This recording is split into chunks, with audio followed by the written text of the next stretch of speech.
Hi, this is Trisha from Tribe to Village. This is our tribe, our village, our family. And today we are joined by Christina Barbieri. Hi, Christina. Hi. Hey, Trash. Christina is a professor of human development at the University of Delaware. So we truly appreciate you. And today we are talking about a topic that every parent wants to know about, and that's sleep. Specifically sleep training. So, Christina, let me ask you, are we destined to be sleep deprived, cranky parents when we have a newborn? When we have a newborn, yes. After the newborn stage, no. No. So sleep is possible when you have a baby. Yeah, sleep is definitely possible. So let me give you guys a little background. Now, Christina had her baby, and I remember when I went to visit her, Serena, her daughter, didn't cry at all. She was the happiest baby, and she slept for what felt like 22 hours out of the day. And I didn't know that was possible. So as soon as I had my baby, I was like, nope. Gotta call Christina on speed dial. She's not sleeping. He's not sleeping. What do I do? So, Christina, you were the first person to show me that it was possible to have a baby who sleeps. Yes. I didn't even know that was a thing before I stumbled across it with you. So I didn't know either. It's before I had mine. So I never expected to sleep. So how did you come across the world of sleep training? So I was very exhausted, like every other new mom, new parent. And I was just reading every book possible on all of these different sleep tips. And I have some of them here. So I bought a ton and I was just reading all of them. My mom was like, she will research. Yes. My mom was like, sleep is not a thing until they're like one, I'm like, no, this can't be. I have to sleep. And then I think it was like somebody I went to grad school with who mentioned one particular book. So I tried all the other books. And I tried one particular book, and this was the one, and this is what I highly recommend. Sleepeasy Solution, Jennifer Waldburger, and Jill Spivack. And I buy this for every single baby shower I go to. I don't know if people read it, but they're getting it from me. So if you invite me to a baby shower, you're gonna get this book. So that's how I came across it. And what did you take away from that book? So first of all, that I think the main thing with sleep training is that when people hear the word sleep training, they think like cry it out, throw your baby in the crib, lock the door, and just let them scream for hours, and you're a selfish parent, right? Torture, abuse, yeah. Ignoring your child's needs, and you're just doing it for yourself. And so the thing that I learned about this is that sleep training is the opposite. So a lot of people call it sleep learning. It's our job as parents to teach our child to sleep, just like we teach them to potty train, we teach them how to ride a bike, we teach them how to spell their name. It's just another skill that they need to learn, and they're not going to learn it on their own. Christina, it's all about perspective. Yeah. When you take that training word to learning, it makes it more inviting, more acceptable. Yeah. It's all about how you view it. No, it's not torture. It's a teachable moment. It's a teachable moments, yes. So that's the one thing, and also that it's healthy for everybody. So it's good for parents. And it's good for the baby too, to get, most kids are sleep deprived, so up to the age of 12, kids should be getting 12 hours of sleep a night, 11 to 12 hours of sleep a night. And even more when they're babies, 18 hours of sleep a day. So, kids really, like, when they're sleep deprived, they're not developing to their optimal level. And once they get that sleep that they need, you start seeing them reaching developmental milestones faster, being happier during the day, just overall thriving once they get the sleep that they need. I've had a lot of people say, oh, my kid's a good sleeper. They sleep 8 hours a night. It's like, oh, well, actually, like adults should be sleeping 8 hours a night. Kids should be sleeping like 11 to 12 hours a night. So, it's just like, if I didn't Google that stuff, I wouldn't know. I would think, okay, 8 hours is a normal amount to sleep because that's what everybody's telling me. But, according to sleep experts and, developmental scientists and stuff, like the appropriate amount varies by age, and it's definitely more than 8.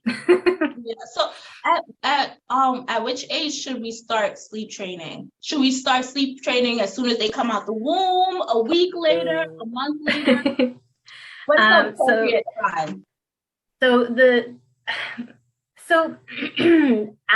So you shouldn't expect your baby to sleep much in the newborn stage, or to sleep without you, right? Without your help. So they will be sleeping a lot, but they'll need your help every time in order to fall asleep. And that's totally normal in the newborn stage. They're still developing. And at that point, it's just about feeding, right? Getting them to grow and get enough food and just bond with you. So after the newborn stage, we started at 4 months. Starting earlier than that's probably not doable. But there are things you can do from the newborn age that set your baby up to have an easier transition to sleeping on their own. Really? Like what? Yeah. Do tell. So creating an environment that's conducive to sleep. So I've heard things like, oh, you need to get your child used to sleeping in a noisy room, or, with the lights on and all of that, because then they could sleep anywhere. It's like, okay, that could happen, but we want sleep to be restful. So I personally don't want to sleep in a room with lights on and noisy. So why would I make my baby do that, right? When I go to sleep, I close the curtains. So things like that. So, just you're still helping your baby sleep by, rocking them to sleep, holding them to sleep, co-sleeping, whatever you're doing in the newborn days. But, getting them to distinguish between day and night. So when it's sleep time, whether it's nap or night, all the lights are off. It's nice and quiet. Maybe you're using white noise. And when it's wake time, you open the shades, you turn the light on, you're noisy. And so in those early days, it's really about getting them to eat, put on weight, right? Bond with you, and distinguish between night and day, or sleep time and wake time. And so those are the main things that you could do in the newborn stages to make it a little easier when they're a few months old and you're ready to sleep train. Okay, and then what do we do when we're gearing up for battle? They're old enough to sleep train now. What do we do? So there are a few different methods. The one that okay. So let's see, I have some notes because I didn't want to forget anything. So consistent bedtime routine is actually something I should have said that you could do in the newborn stage. So we had started already with, at night, she gets a bottle, she gets bath, she gets a story when she was in the newborn stage. And then we kept that up, well, eventually dropping the bottle, but we kept that up. So it was consistent. It didn't seem like something very new once we were ready to sleep train. So setting up the routine, whatever works for your family, but making sure you do that. So something that you could do in less than an hour, maybe 20 minutes, usually to wind down a kid. And it could be that. It could be reading a story, singing a song, taking a bath, whatever it may be. And then the idea to sleep training is getting them to fall asleep on their own, not needing you to fall asleep. So that's the main goal of sleep training. The reason being, you might be there to rock them to sleep and put them in the crib when it's time to go to bed. But what about when they wake up at 3 a.m? What about when they wake up at 5 a.m? Whatever time they're waking up, they need to be able to put themselves back to sleep. So you're not constantly running back into the room to rock them again, to give them another bottle if they're, they don't need to eat anymore at night. So that's the idea. What do you say to the parent that's like, my baby needs me? No. Boy, my baby girl is crying. I'm daddy. I gotta go save them. I mean, there are certain times, yes, that is the case, right? Like if they're sick, you're not going to be like, have fun in there. Your baby does need you. But your baby also needs sleep, and your baby needs to learn how to self-soothe. And that's a tool that's going to be, be useful for them their whole life. So babies that are sleep trained who learn how to self-soothe in the middle of the night when they're trying to sleep, they're also better. They also deal with challenges better during the day. So if they're dealing with a difficult task, learning a new skill, they're more likely to persist because they know how to calm themselves down when they're getting stressed.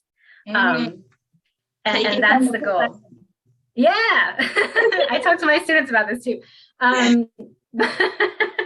But so basically, like, there's a lot of the critiques are on this, that you'll find online when you're Googling this, like blogs and like people commenting all angrily. It's like, oh, there's studies showing that cortisol levels rise when babies cry during sleep training. It's like, yes, but cortisol levels are temporarily rise, right? So when we're stressed, we experience this, increase in cortisol, a stress hormone. And then when we calm ourselves down, it goes down, right? And so your child's cortisol level is going to raise when they're potty training, when they're learning how to ride a bike, whenever they're frustrated. So the same way we wouldn't say, oh, we're just not going to potty train because it's too stressful. You wouldn't say that about potty training. It's just something else you have to learn. And plus, if you think about it, the levels will rise also if they're sleep deprived. Yes. But now this time it will take a much longer time to come down, and it probably won't even come down much because it will take them crashing. Yep. And you probably have that experience too, right? Like when your kid is overtired and you're putting them to sleep way too late and they're like crying themselves to sleep because they're so stressed. They can't calm themselves down because they're already stressed. So they will experience a little bit of stress when they're learning to sleep, but they'll be able to better manage that once they learn to self-soothe. As a mama who has sleep trained both of her kids, 2 boys, I can tell you it's not easy when you hear them crying. It pulls at your heartstrings. Everybody's different, right?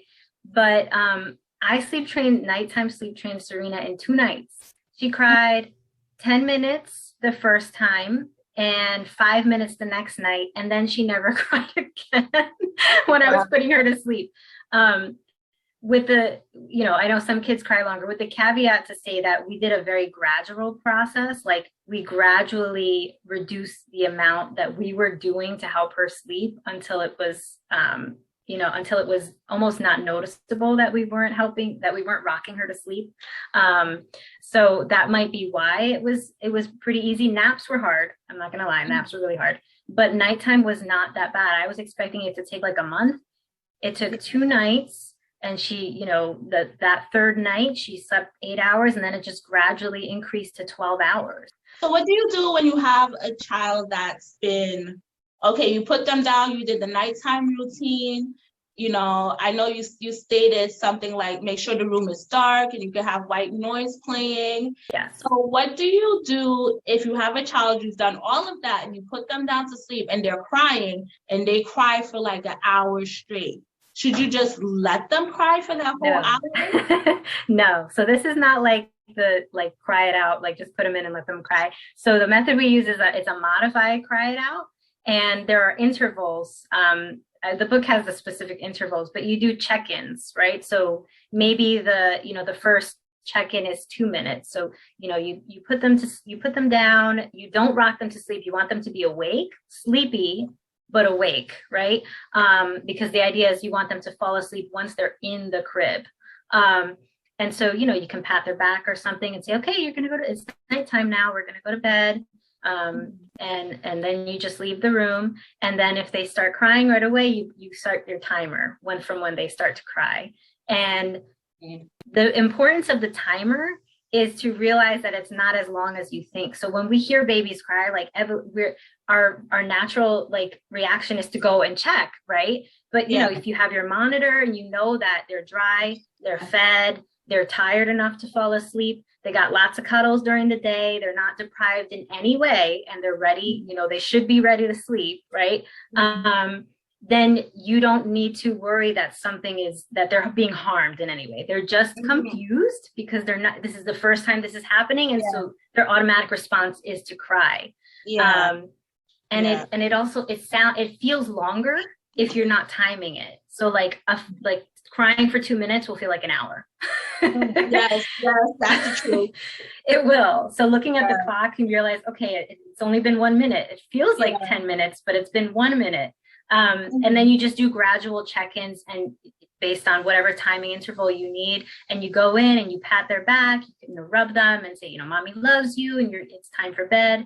And then you keep going out. The idea is not to pick them up out of the crib, because once you do that, you're going to go to that rocking chair, you're going to rock them to sleep, and then you're going to have to start all over the next day. Or you pick them up and they think it's playtime. Yes, or they think it's playtime. Yeah.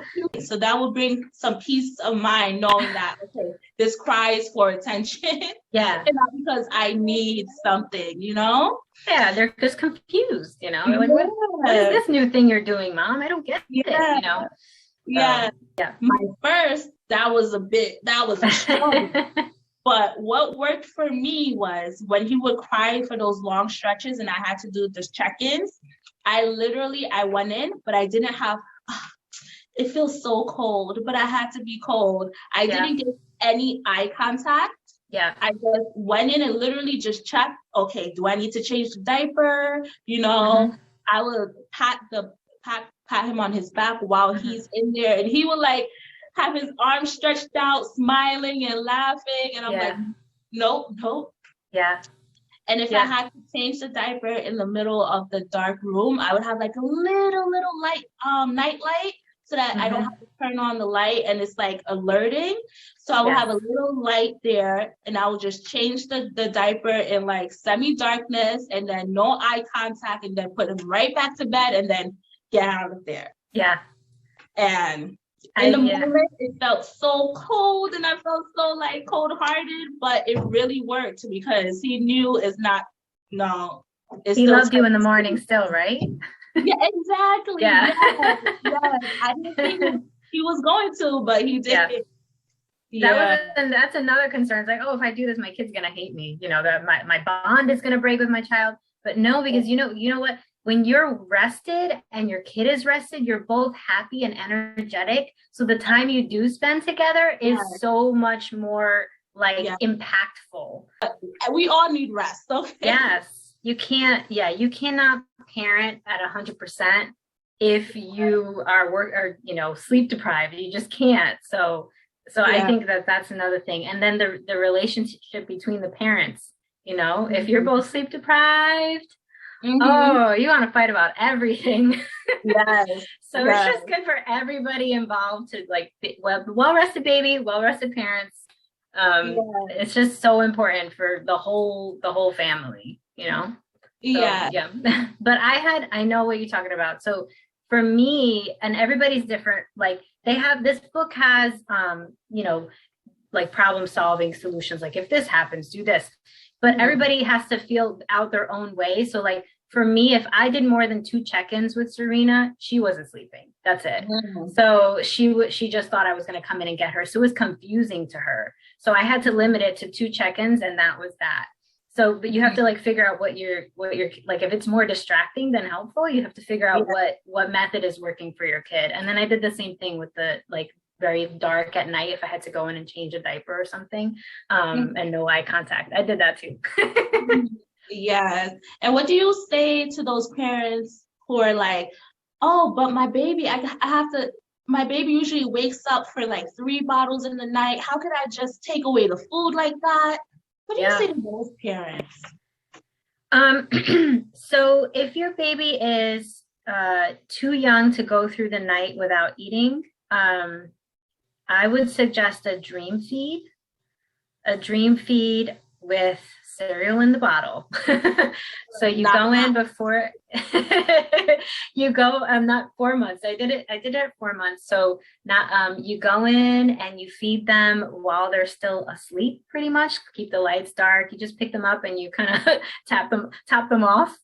And then they should be good. They should, like, after 4 months, especially if you're it might take longer if you're breastfeeding because breast milk is not as filling. But after like the 6-month mark, babies should not need to eat in the middle of the night as long as they're eating enough during the day. So bedtime bottle and dream feed, they should be good till the morning. They should be good for like 8 to 10 hours after the dream feed, as long as they're eating enough during the day. Then a need, unless your kid is like needs extra nutrition, like there are some kids who just don't eat enough, like then if that's the case, your doctor would be able to tell you, but you could schedule it. Say, okay, I'm not going to just feed him or her or the baby whenever they cry in the middle of the night. They're going to have a 3 a.m. bottle, so I'm going to go in and feed them. And so it's on, you're scheduling it, you expect it. And so it's not a random, anytime the baby cries, you're running in with a bottle.